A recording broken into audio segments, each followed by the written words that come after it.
Welcome to Grounded on Cloud's first ever Sunset Conversations. Here in Essaouira, Morocco, I'm here with the beautiful Paulina Prinsel. I don't like it when you say my surname. I'm That's here with the okay. beautiful Paulina.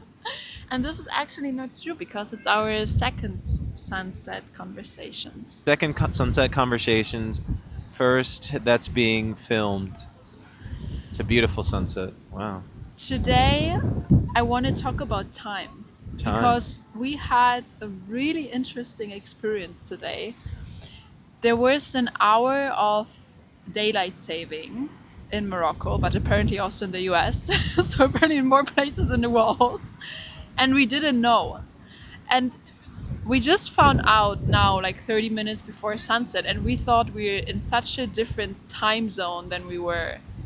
And it just made me realize again time is a fucking construct con- created by humans, and we just run after it, and we put so much pressure on us, and we design our lives completely after this human made up design of numbers. Yeah. It's also interesting because time has value, but only value because we agree on it. It's only because everyone agreed that the time rolled back that it matters at all.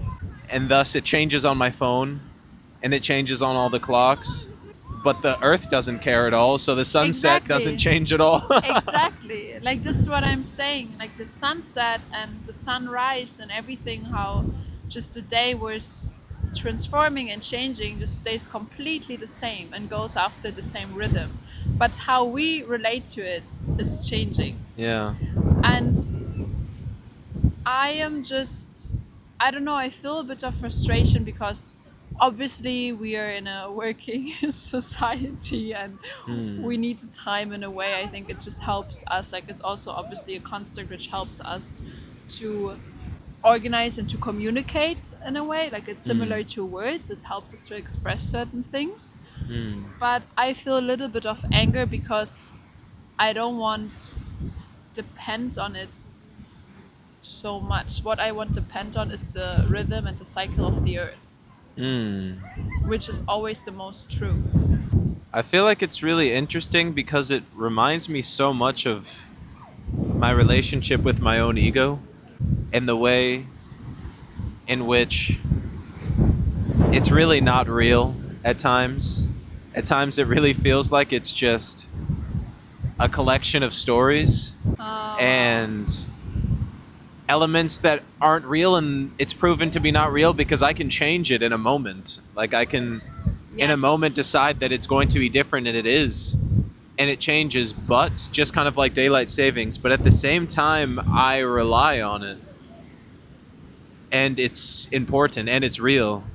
And it's, the presence that I present to this YouTube channel and all of them. It's the way that I show up in every moment, and in ways I have to act like it's real, because if I didn't, then I would just be in a constant state of existential crisis. I mean, I could do that, but I don't know how effective I would be, as I don't even know if that's the right word, effective, but it's pretty similar. Oh, I like that idea. You know, it can also help you, it can help us. Maybe we can think about in what way is time helping us, like the time, the construct of time we designed.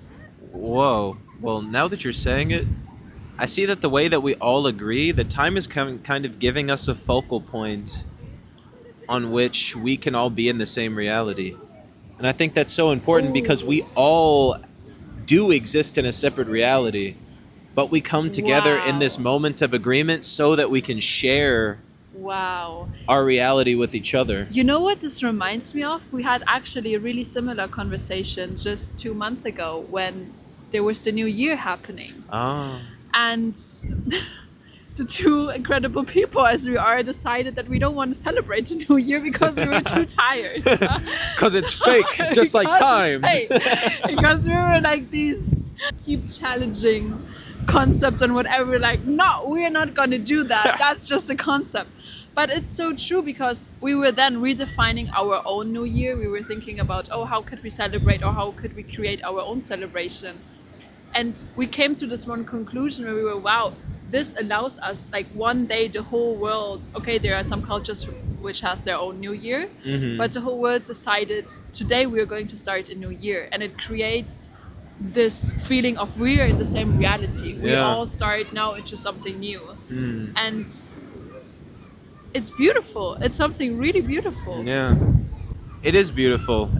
But then there's also this feeling of, wow, what's really coming up for me is this moment when we start to think it's just real, like we take it for granted and we forget that it's a creation. And there's nothing wrong with something being a construct, because what we're really saying when we say it's a Yeah. construct, it was constructed, it was And- created, it is a creation. And it can help us. Yeah, Yes. and we obviously have creations that help us. Like, we're both creators, we both make art. Our creations can help us, but it's almost when our creations become taken as a fact or a given or more.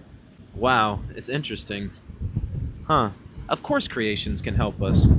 Whoever came up with time, that was a genius. It was something so I- useful that everyone was like, wow, this creation will help all of us. But this is then again, how did it develop to? Like, what did we made out of it? Because I feel a lot of resistance right now. This is where I started this conversation. When I think about it, like, for me now, time feels super limiting. It feels like it's restricting myself. It feels like it's holding me back. It feels it's putting me into stress. And it's like kind of the relationship we developed with it. It started from same as, it's like such a weird Wow. comparison now, but for example, technology, like smartphones, they came to be there to help us, to support us, but now they developed into something which are more taking over instead of why they came and why they were developed in the first place. I also see, like, the 8-hour workday. I know this is a weird example, but like the 8-hour workday was developed during the Industrial Revolution. And it was at a time when people were working like 16-hour days. You know, people and kids were working and stuff. And they were like, no, a workday Wow. should be 8 hours. Yes. And that, wow, how much that creation Yeah. helped people. Yeah. But then it's almost, we forgot the idea that this was a creation by human beings. And it's a Exactly. fact. And then- so when some person was like, I want to work 4 days a week, or like the 8-hour, 5-day work week, it's like, no, I want to work 4 days a week. And they're like, that's not how work works. But it's not Being serving us open- anymore. Exactly. It's like being open to change, and that we have the power and we decide. And yeah, but with so many things, we just like stay in the comfort and how they were created, and we think we actually don't have the control. So I guess the question is the concept of time currently serving us? Is I- time serving you, Paulina? I feel no. Like, I feel where I'm at right now in my life. No, I feel it's creating a lot of, or I'm the one creating it. No, it's like nothing. Like, time is not doing this to me. Like, I am the one who feels a lot of stress around it. But I feel like I kind of wanna sum this up here, that we can decide and we can change time so it's working for us again, and it's actually there as a support and not as something which is running against us. I think it's true for any construct. Instead of raging against it, we can just ask ourselves, is this construct serving us? And if it's not, we can decide to have a different relationship to it. We don't have to operate under that construct, but I think it takes an honest recognition of everything that it's giving us in every way that it is serving us, and we can make a decision about what's best for us. But understanding that also our participation in it is our choice as well. Because there are plenty of people who live outside of time. People who live in the forest and nature, people who live just according to the rhythms of Earth, people who intentionally create their own measure, their own value of time. And we can be one of those people. But it's not the structure, it's our relationship to it, and it's our choice. Okay, what is the sky teaching us today? Oh yeah, every sunset conversation we like to just talk about what we're learning from this specific sunset. What is the sky teaching us today? There's no start and there's no beginning, no end. Like, it's how we think time Wow. moves linear, but where in reality it just moves circular. Wow. And we see the sun now, it just disappeared, and we see oh yeah, it's an ending, but it's just rotating. You heard the man blowing the whistle, like it's all over, the show's over. The show's over, but no, it's just actually not the ending. Like there was Yeah. no beginning and no ending. And there was no beginning and no ending today. Like we didn't realize that there was like an hour taken away from us, and we still just moved in our rhythm. I see the way that, yeah, we so often say, I'm going to go catch the sunset, but in reality, there's no way to miss it. Thank you for listening. This was our second sunset conversations. But the first one that's available to the public. This is Grounded on Clouds, and we will see you next time.